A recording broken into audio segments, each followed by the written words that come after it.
যেদিন থেকে এই প্রবীর প্লাস এবং এনকে ডিজিটাল শুরু হয়েছে সেদিন থেকে আজ পর্যন্ত, মানে গতকাল পর্যন্ত আমরা কোনো হাইপোথেটিক্যাল অনুষ্ঠান আনিনি।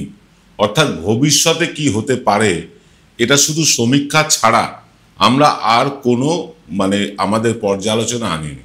কিন্তু আজ ইচ্ছে হলো মানে শুধু আমার ইচ্ছে না, আমাদের দর্শকদের বেশ কিছু দর্শকদের অনুরোধ ছিল, তার উপর ভিত্তি করে তাদের অনুরোধ রাখতেই আজকের এই অনুষ্ঠান। আমরা একবার ফিরে দেখতে চাই যে অতীতে বিজেপি কি ছিল, বর্তমানে কি আছে, আর ভবিষ্যতে কি হতে চলেছে। 26-এর নির্বাচনে বিজেপি যদি হেরে যায় তাহলে কি বিজেপির ভবলীলা সাঙ্গ হয়ে যাবে? এই প্রশ্নটা কিন্তু সকলের মনেই ঘুরছে। কারণ নিশ্চিতভাবে জানুন, যদি বিজেপি জিতে যায়, আগে ধরে নিই জিতে গেলে কি হবে, বিজেপি যদি পশ্চিমবাংলার ক্ষমতায় আসে তাহলে কি হবে? তাহলে যেটা হবে সেটা হচ্ছে এখানে প্রথম নিষিদ্ধ হবে বোরখা, তারপরে নিষিদ্ধ হবে মাথায় ফেস টুপি, তারপরে হয়তো নিষিদ্ধ হয়ে যাবে মাছ মাংস বিক্রি, এরকম ইত্যাদি ইত্যাদি অনেক নিষিদ্ধ তালিকার মধ্যে আমরা পড়ে যাব। এবং ছেলেমেয়েরা একসাথে ঘুরলে দেখবেন বেশ কিছু মানে ভক্ত তারা লাঠির ছোটা হাতে নিয়ে তারা অ্যান্টি রোমিও স্কোয়াড গঠন করে ফেলেছে। পশ্চিমবাংলা যে চামড়া শিল্পে মানে এখন ভারতবর্ষে 1 নম্বর জায়গায় আছে, সেই শিল্পের 1 নম্বর জায়গাটা তারা খোয়াবে, কারণ এখানে চামড়া নিয়ে ব্যবসা করতে দেওয়া হবে না। এরকমের অনেক কিছু হতে পারে, অনেক কিছু হতে পারে।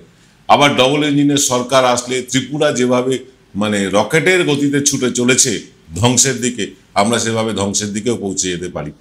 এরকমভাবেই অনেক কিছু হতে পারে, আবার অনেক কিছু হতে পারে না। তা আমরা আজকে সেই মানে বিষয়গুলো নিয়ে একটু খতিয়ে দেখব। অতীতটা একটু ছোট্ট করে বলে নিই। অতীতটা এরকম যে বিজেপি মানে যখন অটল বিহারী বাজপেয়ীর জমানা ছিল তখন বিজেপির পশ্চিমবাংলায় বেশ রমরমা ছিল, এর মধ্যে কোনো ভুল নেই। দুটো এমপি তারা পেয়েছিলেন, জুলুবাবু আর তপন শিকদারকে, এবং সেই সময় বিজেপি কিন্তু খুব ভালো অবস্থানে ছিল, সেটা বাম আমলে।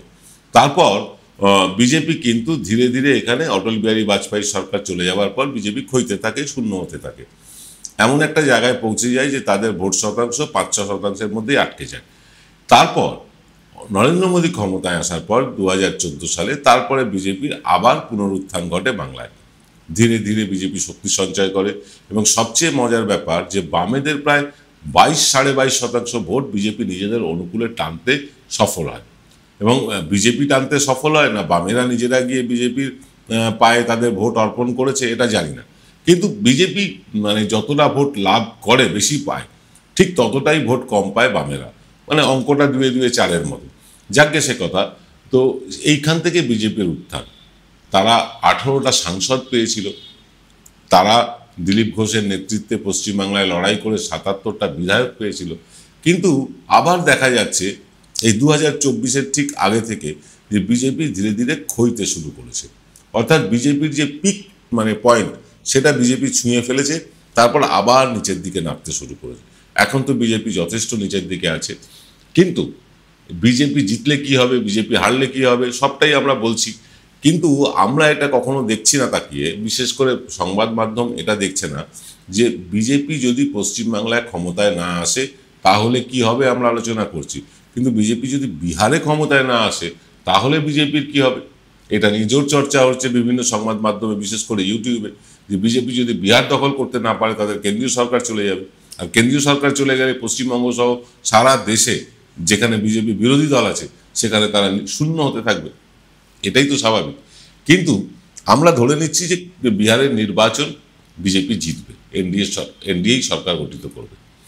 এবার তারপরে পশ্চিমবাংলার নির্বাচন, তারপরে ত্রিপুরা, তামিলনাড়ু, তারপরে আসাম, এরকম বিভিন্ন রাজ্যে রাজ্যে নির্বাচন। বিহারে যদি বিজেপি এনডিএ মানে বিজেপির শরিক দলদের নিয়ে যদি এনডিএ সরকার গঠন করতে পারে তাহলে তো বিজেপি খানিকটা অক্সিজেন পাবে নিঃসন্দেহে। তারা তেড়ে পুড়ে লাগবে বাংলার জন্য, অনেকেই আবার গ্রেফতার হবেন। ইতিমধ্যে সিবিআই, ইডি ইত্যাদি ইত্যাদি তারা তাদের কাজ শুরু করে দিয়েছে। সুজিত বসুর বাড়িতে অলরেডি হানা দেওয়া হয়ে গিয়েছে, এরকম অনেকের বাড়িতেই হবে এবার, তো সেটা আমরা জানি। তো কিন্তু তারপরেও কি বিজেপি পশ্চিমবাংলা ক্ষমতা দখল করতে পারবে? আপনাদের আগেও উত্তর দিয়েছি, এটা এখনও দিচ্ছি, না পারবে না। কিন্তু না পারলে কি হবে? না পারলে বিজেপি কি তাদের অস্তিত্ব খোয়াবে? তাদের কি আর দেখা যাবে না পশ্চিমবাংলার মাটিতে? এই উত্তরটা খুঁজতে বসেছি। দেখুন, একটা কথা বলি, সেন্ট্রালে বিজেপি যখন থাকে তখন পশ্চিমবাংলার বিজেপির রমরমা হয়, সেন্ট্রাল থেকে বিজেপি চলে গেলে পশ্চিমবাংলায় বিজেপির রমরমা কমে যায়। আমরা অটল বিহারী বাজপেয়ীর সময় যে রমরমাটা দেখেছিলাম, রাম মন্দির মার্জনা করবেন, বাবরি মসজিদ ভাঙার সময়, সেই সময় এখান থেকে বহু কর সেবক গিয়েছিল এবং তারা সকলেই জয় শ্রীরাম ধ্বনিতে মুখরিত করেছিল পশ্চিমবাংলা। তারপরে যখন অটল বিহারী বাজপেয়ী সরকার পড়ে যায়, বিজেপিও এখানে ধীরে ধীরে 5-6% আবার আটকে যায়।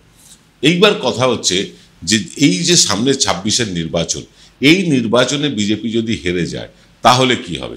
আমি একজন একজন নেতা ধরে বলি। প্রথমে আরএসএস থেকে আসা নেতাদের কথা বলি, যেমন ধরুন দিলীপ ঘোষ, যেমন সুকান্ত মজুমদার, যেমন রাহুল সিনহা, যেমন আমাদের শ্রমিক ভট্টাচার্য। এই মানুষগুলো যারা আরএসএস এর ট্রেনিং প্রাপ্ত, তারা কখনো বিজেপি ছেড়ে যাবেন না, এটা নিশ্চিতভাবে বলা যায়। একজনও আরএসএস থেকে আসা নেতা বা কর্মী তাদেরকে কখনো দেখবেন না দল বদলু তকমা গায়ে নিয়ে ঘুরছে, দেখবেন না, সারা ভারতবর্ষে দেখবেন না। আরএসএস এর ট্রেনিংটাই এরকম হয়। এবার যারা ধরুন তৎকাল বিজেপি, হঠাৎ করে বিজেপি হয়ে গিয়েছে, সেই মানুষগুলো কি হবে? সেই মানুষগুলো আবার হঠাৎ করে যে দল ক্ষমতায় আসবে সেখানে চলে যাবে। আর যারা দল বদলু বিজেপি, অর্থাৎ বিভিন্ন কারণে বিজেপিতে চলে গিয়েছে, এরকম অনেকে আছে। কেউ ইডি সিবিআই এর ভয়ে গিয়েছে, কেউ হয়তো আবার গিয়েছেন ক্ষমতা পাবো এই আশা করে। তো যারা ক্ষমতা পাবো এই আশা করে গিয়েছিলেন, তাদের প্রায় 95% পুরনো দলে ফেলার চেষ্টা করবে। সেটা বামে হতে পারে, তৃণমূলে হতে পারে, কংগ্রেসে হতে পারে। আর যাদের কোনো কম্পালশন আছে, বাধ্যবাধকতা আছে যে তারা বিজেপি না করলে তারা ইডি সিবিআই এর জালে জড়িয়ে পড়বে, তারা বাধ্য হয়ে বিজেপিটা করে যাবে। তাদের মধ্যে অন্যতম একজন হচ্ছেন শুভেন্দু অধিকারী। তিনি অন্য দলে যেতে পারবেন না বা অন্য দল গড়তে পারবেন না, কারণ একটাই, কারণ তিনি যখনই বিজেপি ত্যাগ করবেন, সঙ্গে সঙ্গে তার বাড়িতেও সুজিত বসুর বাড়ির মতন পুলিশ হানা দেবে, সিবিআই হানা দেবে, ইডি হানা দেবে, ইত্যাদি ইত্যাদি হবে। তার এমনি রক্ষা কবচ উঠে গিয়েছে, এমনি তিনি বিপদে আছেন। যে কোনো সময় পুলিশ তাকে জিজ্ঞাসাবাদের জন্য ডাকতে পারে, সিবিআই তাকে ডাকতে পারে, এই ডাকাডাকিটা শুরু হয়ে যাবে। ফলে শুভেন্দু অধিকারীর মতন যারা কম্পালশন থেকে গিয়েছেন, যাদের কোনো বাধ্যবাধকতা আছে, তারা কিন্তু দল বদল করবেন না। আরও কয়েকজন আছে, যেমন ধরুন শঙ্কুদেব পণ্ডা, তার ফিরে আসার কোনো জায়গা নেই তৃণমূলে, তিনি ফিরতে পারবেন না। যেমন রুদ্রনীল ঘোষ, তার কোনো ফিরে আসার জায়গা নেই। এই মানুষগুলোকে হঠাৎ করে আমরা নিষ্ক্রিয় হয়ে যেতে দেখব, হঠাৎ করে আমরা দেখব এরা নিষ্ক্রিয় হয়ে গিয়েছে, এরকমটা হবে। এবার কথা হচ্ছে যে বিজেপির তাহলে সংগঠনের কি হবে? দেখুন, বিজেপির সং আছে কিন্তু গঠন নেই, এটা বাস্তব সত্য। সারা পশ্চিমবাংলা আমরা ঘুরছি, সারা পশ্চিমবাংলায় আমাদের যারা সহকর্মী আছেন তারা সমীক্ষার কাজ শুরু করে দিয়েছেন। আবার আমরা ঘুরছি, আমরা দেখতে পাচ্ছি বিজেপির মানে মেরে কেটে, আমি আপনাকে বলছি 294টা আসনের মধ্যে বিজেপির মেরে কেটে 80টা আসনের ঠিকঠাক সংগঠন আছে, মানে পাতে দেওয়ার মতন জায়গায় আছে। বাকি কোনো জায়গায় বিজেপির সংগঠন বলে কিছু নেই। কোথাও হয়তো একজন নেতা আছে, কোথাও হয়তো 4 জন আছে, কোথাও হয়তো 10 জন আছে। আমি বুথে বলছি না, আমি ওয়ার্ড ধরে বলছি, অঞ্চল ধরে বলছি। কোনো কোনো ব্লক একেবারে শূন্য। তো এই রকম অবস্থা বিজেপির হয়ে রয়েছে, সেই মানে সংগঠন তো নেই। এবার যদি বিজেপি বিরোধী দলের তকমাও না পায়, তাহলে কি হতে পারে? তাহলে কিন্তু বিজেপির সংগঠনে আরও ধস নামবে। এমনি উত্তরবঙ্গে ধস নেমেছে। এসআইআর নিয়ে অসীম সরকার, যিনি বিজেপির বিধায়ক, তারা তাদের ক্ষোভ উগড়ে দিচ্ছেন, বিপদে পড়েছেন। শান্তনু ঠাকুর, তিনি কথা দিয়েছিলেন, মতুয়া কার্ড বিলি করেছিলেন 180 টাকা করে, যে মতুয়া কার্ড হলে হাতে থাকলে তাহলে কেউ আর নাগরিকত্ব নিয়ে প্রশ্ন করবে না। কিন্তু মতুয়া কার্ড দেখানো সত্ত্বেও মহারাষ্ট্রে এই মতুয়ারাই মার খেয়েছেন। সেখানে এনডিএ গভর্নমেন্ট আছে, বিজেপি শরিক দল, সেখানেও মতুয়ারা মার খেয়েছেন। পশ্চিমবাংলায় কি হবে? আসামে যা হয়েছে পশ্চিমবাংলায় তাই হবে, যে একদম মানে বাছাবাছি না করে একদল মতুয়া, একদল রাজবংশী, তাদের নামটা ভোটার লিস্ট থেকে বাদ চলে যাবে। আর ভোটার লিস্ট থেকে বাদ চলে গেলে পরবর্তী স্টেপ হচ্ছে তাকে বেনাগরিক করে দেওয়া, এটাই হবে। তো ফলে এই মতুয়ারা এবং রাজবংশীরা ভীষণভাবে বিপদে আছে, দুশ্চিন্তায় আছে। তারা আর কতটা বিজেপিকে ভরসা করবে সেটা নিয়ে আমরা একটা সমীক্ষা চালাচ্ছি, খুব শিগগিরই আপনাদেরকে তুলে দেব। আপনাদেরকে এটা বলি যে আমাদের চ্যানেলেরই সহকর্মী বা সহযোগী শ্রীপর্ণা, শ্রীপর্ণা আপনাদের সামনে এই বিষয়টা তুলে ধরবেন বলে আমাদেরকে কথা দিয়েছেন। যে কোনো দিন শ্রীপর্ণা তার অনুষ্ঠান করবেন এনকে ডিজিটালে। যে মতুয়া গড়ে ধস নামছে কি এবং তাতে বিজেপির লাভ লোকসানটা তিনি একটু ব্যাখ্যা করার চেষ্টা করবেন। এবার আসি যে এটা তো গেল বর্তমান ভোট, 26-এর ভোট। 26-এ বিজেপি না আসলে বিজেপির অবস্থানটা কি হবে? 26-এ পশ্চিমবাংলায় যদি বিজেপি না আসে, আমি বহু বিজেপি নেতাদের সাথে কথা বলেছি এবং আমাদের এনকে ডিজিটালের পর্দায় আরামবাগ টিভির শফিকুল ইসলাম তিনি বিজেপির সমর্থক বলে পরিচিত এবং তিনি নিজে বলেন যে তিনি পরিবর্তনের পক্ষে।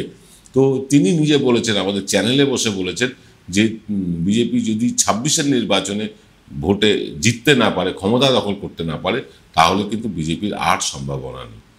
একদম বাস্তব সত্য। শফিকুল বাবু ভাই বলি, শফিকুল ভাই তিনি দীর্ঘদিন সাংবাদিকতা করছেন। তিনি আমার থেকে হয়তো সাংবাদিকতায় জুনিয়র, বয়সেও জুনিয়র, কিন্তু তার অভিজ্ঞতা মোটেও কম নয়। তিনি কিন্তু সঠিক জায়গাটা ধরেছেন। 26-এর লড়াইটা বিজেপির কাছে এসপার ওসপার লড়াই। এই লড়াইয়ে বিজেপি যদি হেরে যায়, পশ্চিমবাংলায় আগামী 20-25 বছরেও বিজেপি আসবে কিনা সন্দেহ।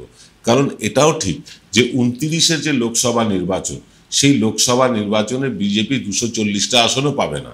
কারণ যেভাবে ভোট চুরি নিয়ে বিরোধীরা সরব হয়েছে, তারপরে আর ভোট চুরি কতটা করা সম্ভব হবে সেটা নিয়ে প্রশ্নচিহ্ন থাকছে। 1। 2 নম্বর, বিজেপির জনপ্রিয়তা ক্রমশ নিচের দিকে। 3 নম্বর, মোদি ম্যাজিক আর চলছে না। 4 নম্বর, বিজেপি যা যা প্রতিশ্রুতি দিয়েছিল সেই প্রতিশ্রুতির ধারে কাছ থেকে তারা যায়নি। 5 নম্বর, শুধুমাত্র আদানি তোষণ চলছে। এই সব মিলিয়ে 29-এর ভোটে কিন্তু বিজেপির কেন্দ্রে ফিরে আসা একেবারে অসম্ভব লাগছে, যদি ফ্রি অ্যান্ড ফেয়ার ভোট হয়, যদি ভোট আদৌ হয়। তো ফলে বিজেপি 29-এ ক্ষমতায় আসছে না, এটা মোটামুটি ধরে নেওয়া যেতে পারে। এবং 29-এ ক্ষমতায় এলেও, ক্ষমতায় তারা যদি সংখ্যাগরিষ্ঠ দলও হয়, তবুও তাদেরকে সাপোর্ট করবার মতন এই নীতিশ কুমার চন্দ্রবাবুদের মনে হয় খুঁজে পাওয়া যাবে না। যাকে সে কথা, 29-এ কী হবে সেটা 29-এর কথা। কিন্তু 26-এ বিজেপি পশ্চিমবাংলায় না থাকলে বিজেপির কিন্তু অবস্থা শোচনীয় হবে। বিজেপির অবস্থা একেবারে শোচনীয় হবে, এটা আপনাদেরকে বলে রাখছি। এবং 29-এর পর যদি কেন্দ্র থেকে, ক্ষমতা থেকে যদি বিজেপি চলে যায়, নিশ্চিত জানুন বামেদের ভোট অর্ধেকটা হলেও বামেতে ফিরবে। এবারেই তাদের বেশ কিছু ভোট তাদের কাছে ফেরার কথা, যদি তারা উদ্যোগ নেন। এই সৃজন, মীনাক্ষী এরা যদি উদ্যোগ নেন, দীপশিতা এরা যদি উদ্যোগ নেন, তাহলে হয়তো বামেদের বেশ কিছু ভোট বামে ফিরতে পারে। তারা কটা আসন পাবে না পাবে সেটা বড় কথা নয়, কিন্তু ভোট পার্সেন্টেজ তারা বাড়িয়ে নেওয়ার জায়গায় আছে অন্তত 4টি আসনে। আমাদের হিসেব অনুযায়ী অন্তত 4টি আসনে তারা তাদের ভোট পার্সেন্টেজ বাড়িয়ে নিতে পারে, দ্বিতীয় পজিশনেও এসে গেলে যেতে পারে, এরকম জায়গা আছে। দেখা যাক কী হয়, তারা কতটা গা ঘামাবেন, আদৌ ঘামাবেন কিনা সেটা আমরা বলতে পারছি না। কারণ বামেদের যে গয়ঙ্গচ্ছ ভাব, তাতে বামেদের ফিরে আসার মতিগতি বা লক্ষণ কোনোটাই ভালো ঠেকছে না। তারা জানে আমরা হারবো না, নিজেদের নাক কেটে তৃণমূলের যাত্রা ভঙ্গ করব, যেটা বারবার তারা করে আসছে। এটা তারা করতে পারে, কিন্তু অস্তিত্ব বজায় রাখতে গেলে ভোট শতাংশ বামেদের বাড়াতেই হবে। তাই বামেরা কতটা তেলে পুড়ে নামতে চাইছেন বা নামবেন সে নিয়ে আমাদেরও প্রশ্ন আছে। কিন্তু আমাদের যতই প্রশ্ন থাক, মানুষের প্রশ্নটা কি? মানুষের প্রশ্ন, এই বিজেপি কি 26-এর পর যদি হেরে যায় তাদেরকে আর মাঠে ঘাটে দেখা যাবে? আমি আপনাদের দায়িত্ব নিয়ে বলছি, 2জন নেতা ছাড়া বা 3জন নেতা ছাড়া, বা যারা সাংসদে নির্বাচিত হয়ে গিয়েছেন দিল্লিতে, তাদের ছাড়া আপনি কাউকে খুঁজে পাবেন না। এমনিতেই তাদেরকে খুঁজে পাওয়া যায় না। টেলিভিশন ক্যামেরা, ইউটিউব ক্যামেরা যতক্ষণ তাদের কাছে ছবি তুলছে ততক্ষণ, তারপরে তাদের খুঁজেই পাওয়া যায় না, মানুষের কোনো কাজে পাওয়া যায়নি। ফলে এই বিজেপি ধীরে ধীরে নিশ্চিহ্ন হওয়ার দিকে এগোবে, এটা হচ্ছে আমাদের পর্যবেক্ষণ। আমাদের আজ রাতের অনুষ্ঠান করবেন ডক্টর কৌশিক শীল। তিনি আমাদের আজকে রাতের যে এক্স ফ্যাক্টর, সেই এক্স ফ্যাক্টরের বদলে কথায় কথায় কৌশিক দেখতে পাবেন আজ রাত ঠিক 8টায়। এবেলা এই পর্যন্ত সকলে ভালো থাকবেন, নমস্কার।